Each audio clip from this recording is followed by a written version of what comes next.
안녕하세요. 오늘 소개할 작품은 이익상 작가의 단편소설 구속의 첫날입니다. 작가에 대한 소개는 저희 채널에 이익상 작가의 작품들이 이미 많이 올라가 있으니까 참고하시면 되겠고요. 본 동영상 설명란에 들어오셔도 만나보실 수 있겠습니다. 그럼 지금부터 작품 함께 하시죠. 창호가 회사에 출근하려고 자기 방에서 양복을 급히 입으려 할 때에 안방에서 그의 아내의 응 하고 앓는 소리가 들렸다. 그는 벌써 알아차렸다. 인제는 기어이 집안 식구가 하나 더 불게 되나 보다 하고 생각했다. 벽에 몸을 기대고 앉아서 끙끙 앓는 소리를 하다가 들어오는 남편을 보고 비겼던 몸을 두 팔에 힘을 주어 일으키면서 오늘 회사는 가지 말아요 한다. 창호는 미리부터 예정한 일이었으므로 그렇게 놀라지는 아니하였으나 그러나 무슨 일이든지 오랫동안을 두고 기다리다가 기다리던 그 일이 문득 성취할 때에 모든 사람이 놀라게 되는 것과 같은 놀라움을 아니 느낄 수 없다. 그래서 자기 처의 옆으로 가까이 가서 일어나려는 몸을 부축해주면서 물었다. 언제부터 그러우? 말은 안 했지만서도요. 몸이 거북하기는 어저께부터였어요. 그러더니 이제는 아주 견딜 수 없을 만큼. 아내는 겨우 여기까지 말하고 다시 허리를 앞으로 구부리고 배를 걷어준다. 창호는 가슴이 두근거렸다. 어떤 큰 난관이 눈앞에 당도한 듯하였다. 여보, 그럼 이제 정말 해산할 때가 왔나 보.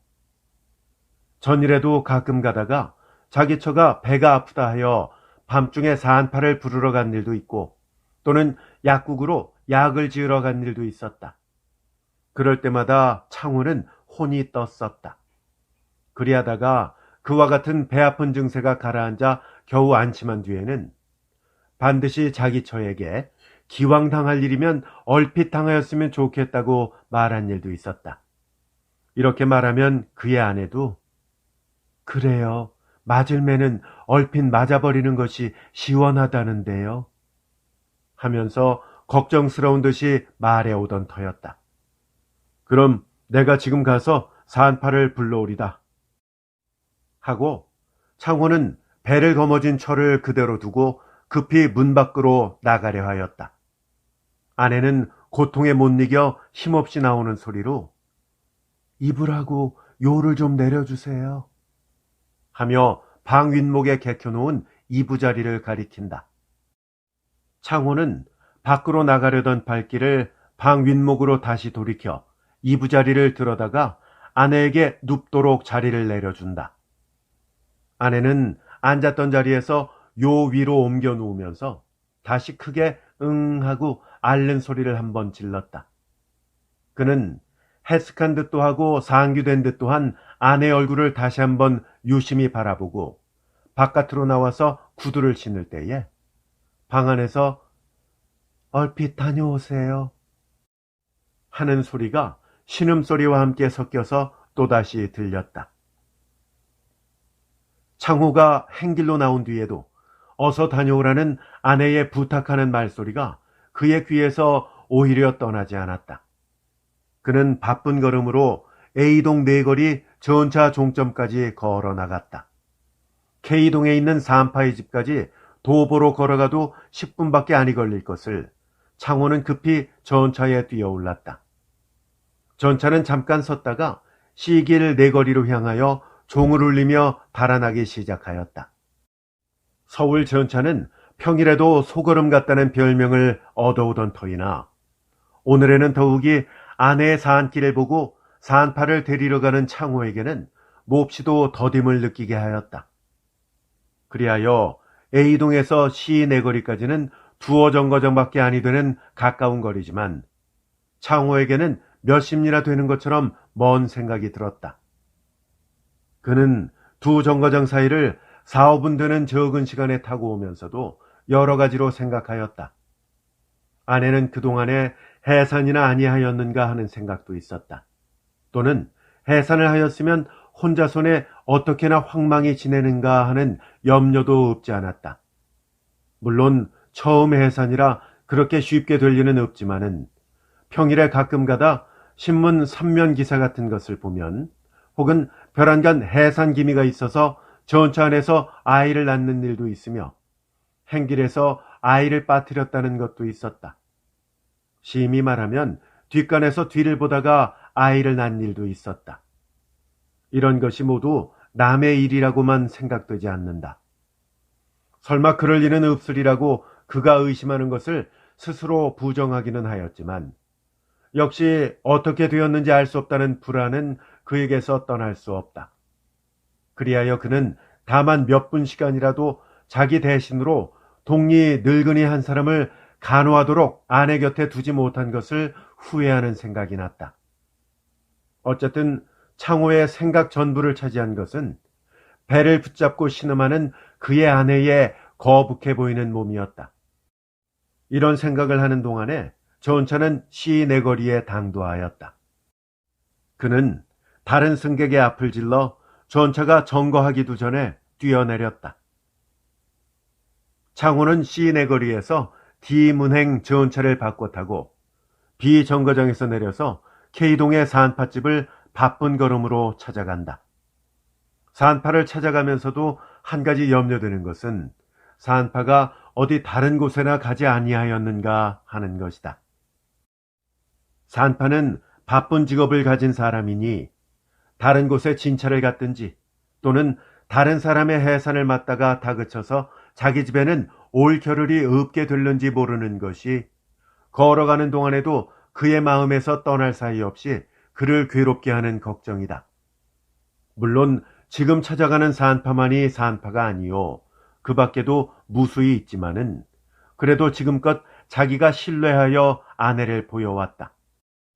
그의 아내도 그 산파는 대단히 용하다고 믿어오던 터에 벼랑간 시간 때문에 늘 보러 오던 산파의 손을 빌리지 못하고 다른 사람의 손을 정작 해산하게 된 임시에 빌리게 된다는 것은 어쨌든 산부에게도 불안한 일이라 하여 적이 걱정을 하면서 산파집 문에 당도하자 창호는 두말하지 않고 산파에 있고 없는 것을 그 집안 하인에게 물어보았다.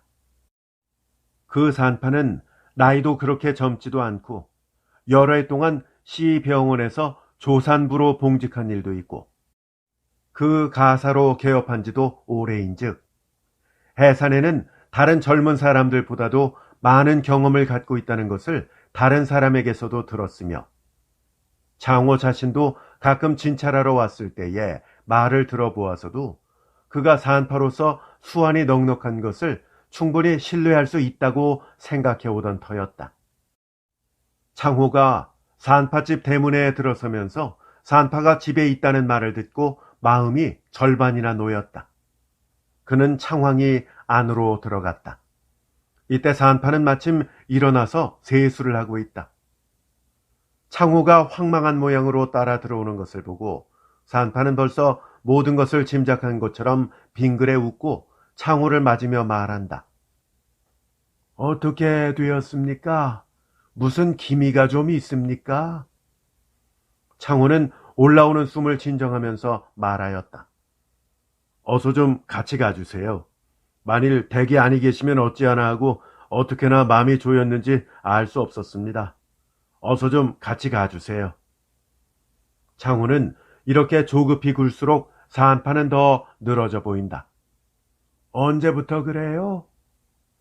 어제부터 몸이 좀 거북하더니 오늘 아침부터는 배가 아프다고 하네요.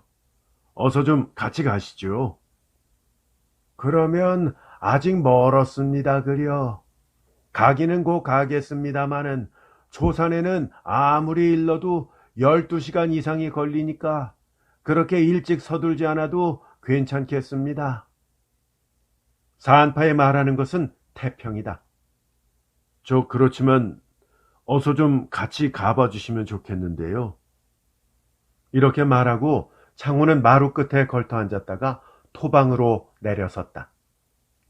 산파는 세수를 마치고 방으로 들어가면서 말한다. 어제 저녁에도 해산이 있었어요. 그걸 좀 보아주느라고 새벽 5시에 겨우 집에 돌아왔어요. 그래서 이제야 일어났답니다. 자연히 늦잠이 들었지요. 창호는 그런 말을 하는 동안에 어서 갈 준비나 좀 했으면 좋겠다고 생각하였다. 하지만 한편으로는 산파가 해산 구안하러 간 집의 해산날이 자기의 집과 서로 상치되지 아니한 것을 다행으로 여겼다.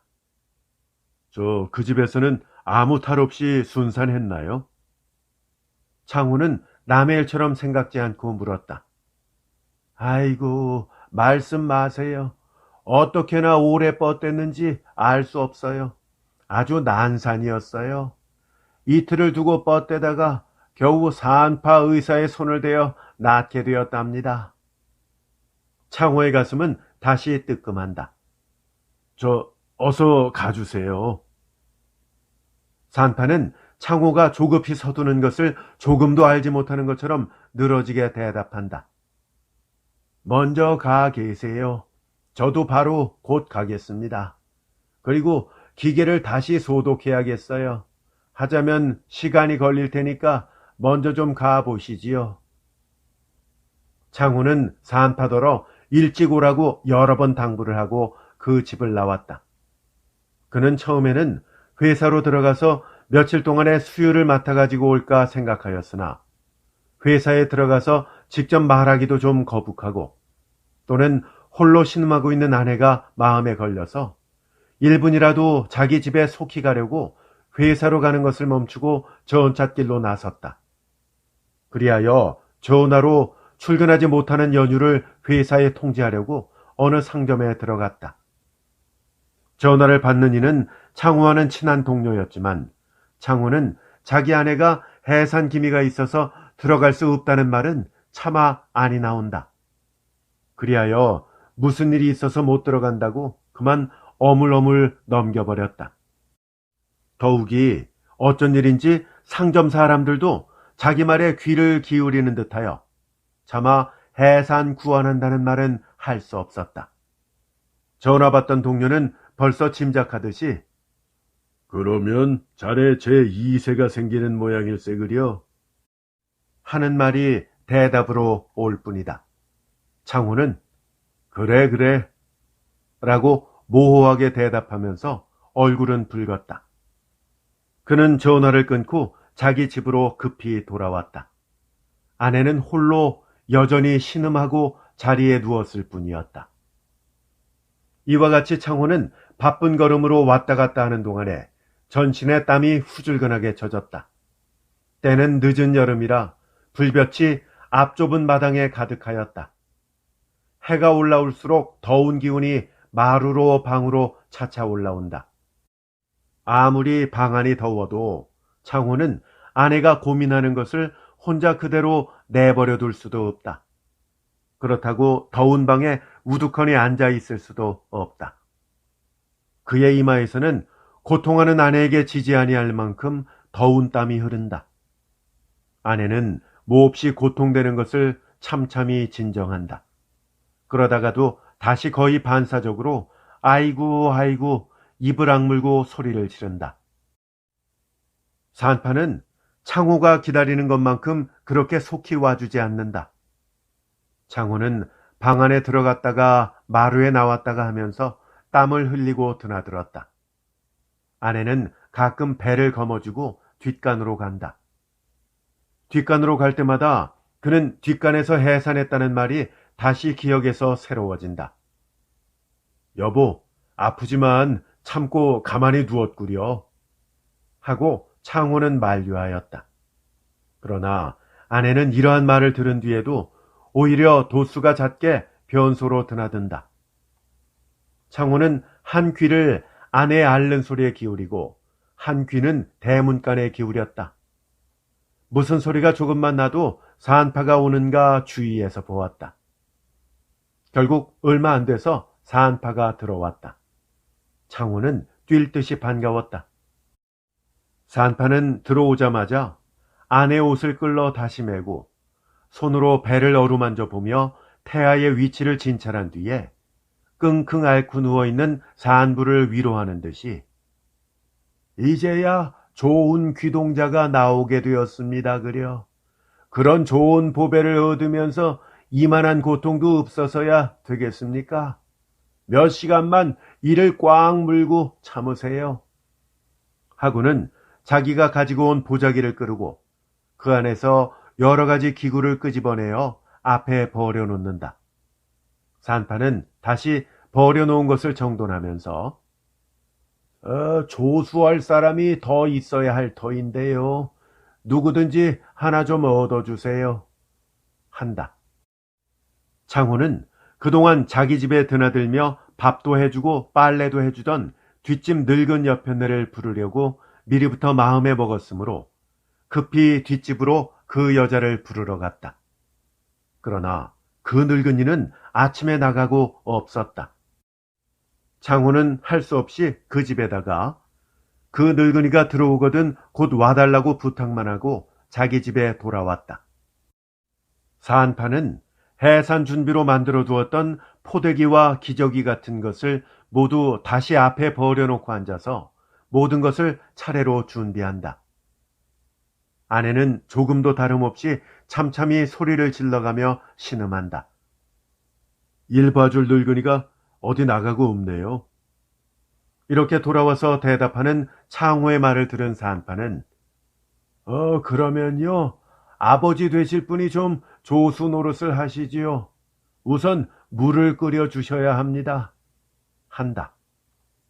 창호는 부엌에 들어가서 풍로에 숯을 하나 가득히 넣고 솔가지를 살러 부채질을 하여 불을 피우고 큰 물수대 위에 물을 길어다가 그 위에 놓았다. 그리고 다시 부채로 붙였다. 창호의 전신은 땀으로 목욕을 감았다. 물이 엔간히 끓어오를 때에 창호는 다시 안방에 들어갔다. 아내의 그 고통하는 모양은 참으로 보기 어려웠다. 그 곁에 앉아서 좀 참으시구려 암스랑찬하니 하는 애연한 산파의 얼굴이 다시 보였다. 창호는 다시 밖에 나왔다. 산파는 나가는 창호를 다시 부른다. 좀 계시구려. 이렇게 부대 끼는 것을 보고 그대로 나가십니까? 창호는 할 말이 없었다.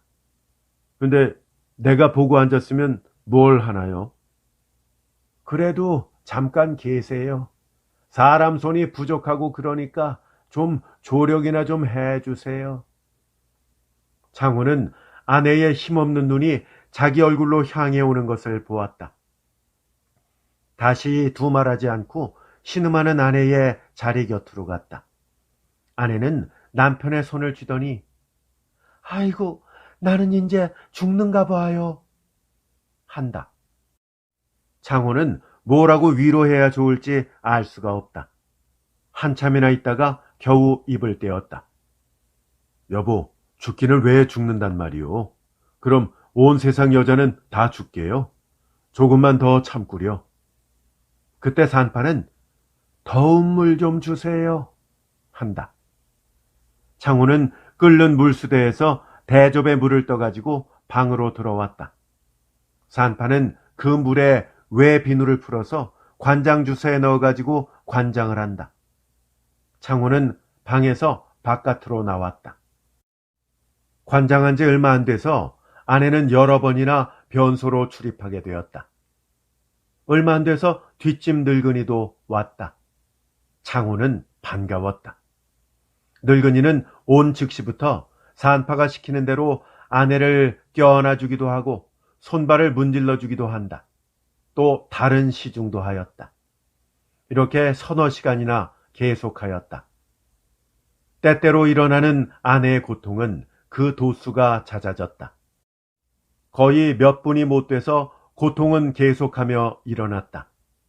관장을 한 뒤로는 쥐는 참수가 더욱 줄어지고 고통은 심하였다. 창호는 그 자리에 앉아서 고통하는 것을 참아 볼 수 없으므로 곁에 조금 앉았다가는 다시 바깥에 나갔다.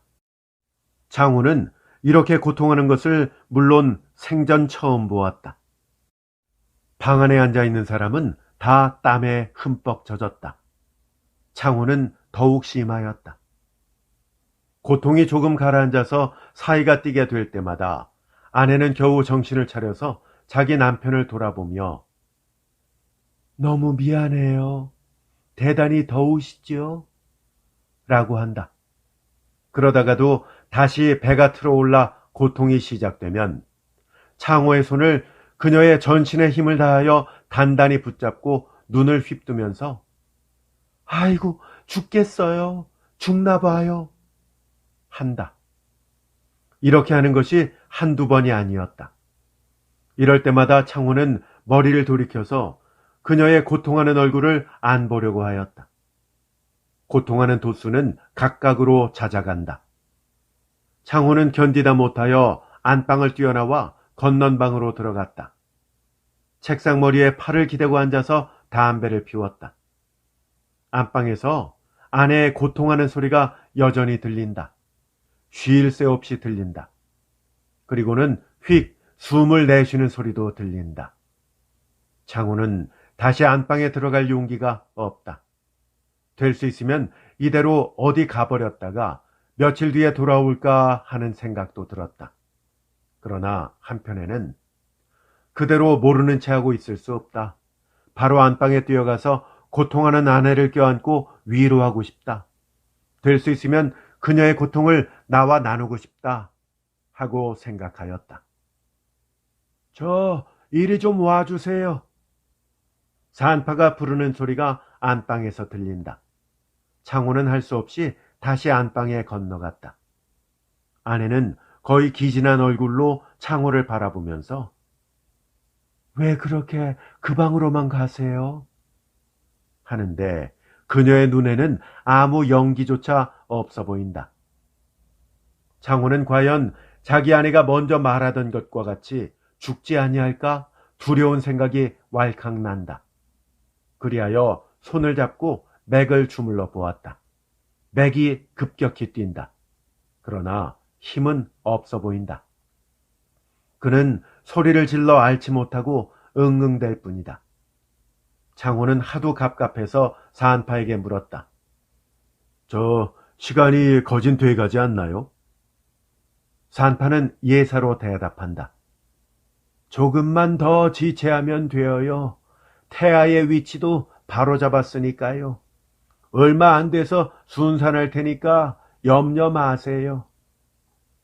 창호는 얼마만큼 안심이 된다. 그러나 어느 때까지 그 자리에 앉아서 그 고통을 볼 수가 없어서 다시 건넌방으로 돌아왔다. 건넌방에 홀로 앉아 신음하는 소리에 귀를 기울이고 있는 창호는 여러 가지 공포와 공상이 한데 뒤범벅이 돼서 어질러진 머리에서 두서없이 나오기 시작한다. 아무리 생각해도 자기 아내는 순산을 하지 못하고 그대로 죽는 듯 싶다.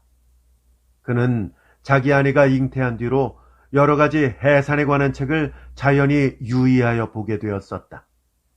극도의 난산으로 모체와 태아가 흔히 같이 죽게 되는 사례가 많다는 것을 본 일도 있었고 또는 들은 일도 있었다. 이런 생각이 절로 난다. 아내가 아이를 낳다가 그대로 죽어버린다 하면 어찌하나 하고 생각하니까 그의 전신은 떨렸다. 그러나 그럴 리는 없다고 생각했다. 한편에서는 사람의 운명을 누가 알겠느냐고 비웃는다. 어떤 불안과 공포가 다시 조여온다. 자기 홀몸이 태아와 산부의 두 시체를 붙들고 한숨을 쉬는 장면조차 눈앞에 나타나는 듯하다. 이렇게 약한 생각을 왜 하고 있나 하고 창호는 스스로 자기 마음을 꾸짖었다. 해산하다가 죽는 일은 천이나 만에 하나인 것을 하필 자기 아내에게 붙여놓고 생각하는 것은 너무나 자기의 신경질적인 생각에서 나온 것이라고 마음을 돌렸다. 그리고 창호 자신과 가난한 살림을 하는 자기 아내로서는 난사는 없을 것이라고 믿었다. 빈민 계급에는 그렇게 난산이라는 것이 없고 부호 계급이나 상류 가정에 난산이 비교적 많다는 말을 여러 사람에게서 들었었다.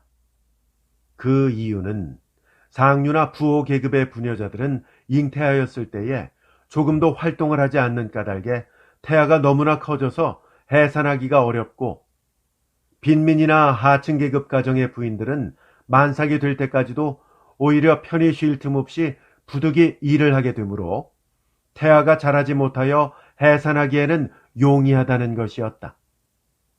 이런 말을 들을 때에 가난한 집 자식은 뱃속에서부터 말라가지고 나오는 것인가 하는 하나의 비애를 느끼면서도 그의 마음에는 이런 경우에는 비난 것도 도움이 되는 때가 있구나 하고 웃어버린 적도 있었다. 그래서 실상은 순산한다는 것은 무산자의 한 특전처럼 생각해 오던 터였다. 그는 이런 이유로 만삭인 자기 아내에게도 아무쪼록 일을 좀 많이 하도록 권하게 되었었다. 물을 깃는 것이라든지 또는 자기 아내의 힘으로는 할 수 없는 일 이외에는 아내 손수하도록 시켰었다. 아내도 순산한다는 바람에 아무 불평 없이 가쁜 숨을 쉬어가며 열심히 해왔다. 그리하여 해산 기미가 있는 그 안날까지도 해산 뒤에 빨래가 밀린다 하여 자기의 벗은 옷과 창호의 속옷까지도 깨끗하게 빨아두었던 것이었다. 이처럼 부지런하게 활동을 많이 해온 아내가 난산할 리는 만무하리라고 하였으나 창호는 한편 적이 걱정되는 것이 있었다. 이것은 부호나 상류 계급의 여자들은 3월이 되면 원기를 돋운다 하여 여러 가지 보약을 먹기도 하고 좋은 음식과 편한 잠자리로 해산할 만한 에너지를 넣어주는 것이었다. 그러나 자기 아내는 그 전날까지 죽도록 일만 하고 보약은커녕 된장찌개 한 그릇도 변변히 못 얻어먹었은즉 원기가 있을 리 없다는 것이었다. 기운이 없으니까 자연히 난산하게 될는지 알 수 없다는 생각이 새삼스럽게 들었다. 해산을 하지 못하고 그대로 죽는다고 하면 죽는 아내야말로 참으로 불쌍하게 생각된다. 더구나 세상에 나오지도 못한 태아가 더욱 가엾이 생각된다. 쓸데없는 이런 공상을 하는 동안에 운 듯 눈물이 앞을 가린 것을 알았다. 그는 다시 마음을 돌렸다. 안방에서 신음하는 아내의 소리는 먼저보다도 더 힘없이 들린다. 창호는 거의 하루 동안에 정신을 차릴 수 없을 만큼 긴장한 태도로 안방과 건넌방을 왔다 갔다 하였다. 이러는 동안에 여름의 긴 해도 벌써 저물었다. 어느덧 전등이 켜지고 황혼이 찾아든다. 모기 소리는 방구석에서 울려나온다. 어둠이 농후해질수록 모기는 몹시 찌른다. 할 수 없이 모기장을 치고 그 안에 모두 들어갔다. 창호는 다시 건넌방으로 와서 여러 가지 공상을 하였다. 하루날이 길다는 것을 창호는 처음으로 맛본 듯하였다. 담배를 피워 물고 안방에 다만 귀를 기울이고 앉았을 때에 안방에서 모기장을 거두세요 하고 수군거리는 말소리가 들린다. 한참이나 수선하더니 아내가 몹시 신음하는 소리가 가늘게 들린다. 그런 소리가 연해 들린다. 자주 계속해서 들렸다. 창호는 곧 뛰어갈까 하다가 어쩐 일인지 무시무시한 생각이 들어서 그대로 책상 앞에 앉았다. 안방에서 아무 소리도 없이 온 방이 긴장한 듯하였다. 안방에서 흘러나오는 산파와 늙은이의 숨소리조차 힘없이 들린다. 그곳에서 흘러나오는 긴장한 기운이 전파처럼 창호의 가슴에 감응되는 듯하였다. 이런 엄숙하고 긴장한 기운이 잠깐 계속하더니 응애 하는 소리가 이 모든 긴장과 엄숙을 깨뜨리고 건넌방에서 흘러나왔다. 창호는 어떤 악한 꿈을 번쩍 깬 것처럼 마음이 풀리고 가슴이 뛰었다. 바쁘게 안방으로 뛰어갔다. 뛰어 들어가려고 할 때에 산파는 아직 들어오지 말라고 한다.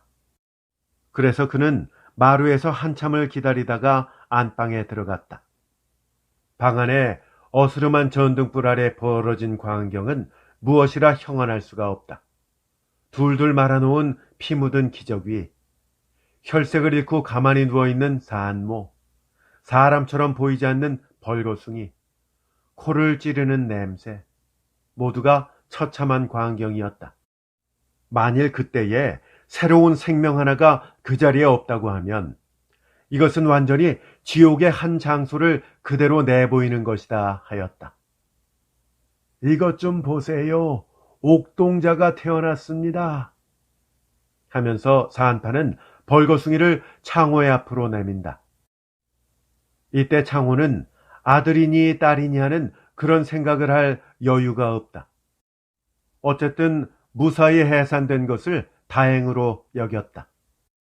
아내의 얼굴에는 혈색은 없었지만 만족하게 여기는 빛은 나타나 보인다. 사한파가 시키는 대로 창호는 더운 물을 커다란 빨래대야에 떠서 가져왔다. 창호는 다시 어린 생명을 물끄러미 바라볼 때에 큰 짐을 졌다가 풀어놓은 것 같이 몸이 가뿐하였다. 그러나 한편으로 마음에 어떤 큰 짐을 진 듯도 하였다. 그는 나도 이제는 아버지가 되었구나 라고 가만히 중얼대었다.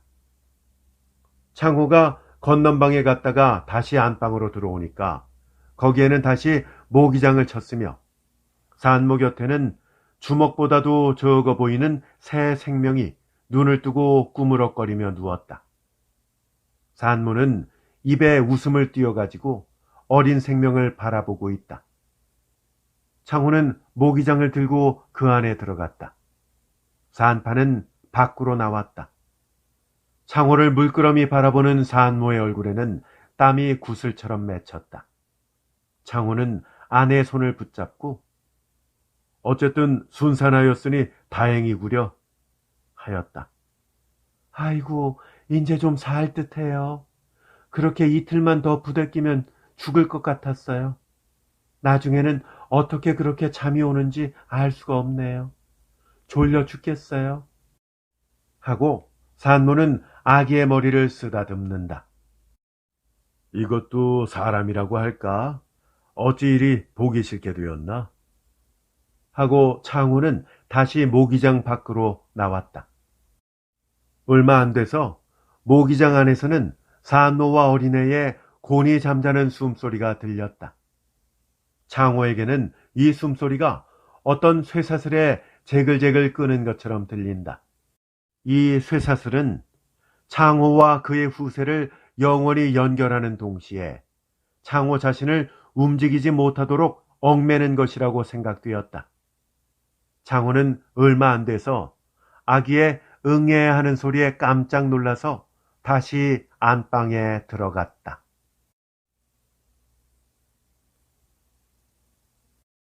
이익상 작가의 단편소설 구속의 첫날이었습니다. 1925년 8월 개벽에 발표된 소설이죠. 이 작품 감상하시고 나니까 떠오르는 소설이 있죠. 역시 이익상 작가의 작품인데요. 어떤 소설이었을까요? 이익상 작가의 다른 작품들도 저희 채널에 이미 많이 올라가 있습니다. 옛 보금자리로라는 소설이 있는데 참 재미있는 작품입니다. 함께 추천드리고요. 가난한 홀어머니와 어린 남매의 특별한 가을밤 이야기 남극의 가을밤, 또 나약한 인간이 절대로 고칠 수 없는 버릇 이야기를 담은 버릇, 그리고 남편이 일본에 유학가 있는 어느 아내의 고뇌를 그린 번뇌의 밤도 올라가 있고 어촌이라는 작품도 만나보실 수 있겠습니다. 그리고 많은 사랑을 받은 작품이죠. 유산 함께 역시 만나보실 수 있겠습니다. 저희 채널에서 검색하시면 되고 이익상 작가의 작품들만 모아놓은 재생 목록도 만나보실 수 있습니다. 혹시 검색이 좀 불편하신 분들은 본 동영상 설명란에 들어오시면 링크 걸려 있으니까요. 참고하시기 바랍니다. 끝까지 함께 해주셔서 대단히 감사합니다. 다음 시간에 더 좋은 작품으로 찾아뵐게요. 안녕히 계십시오.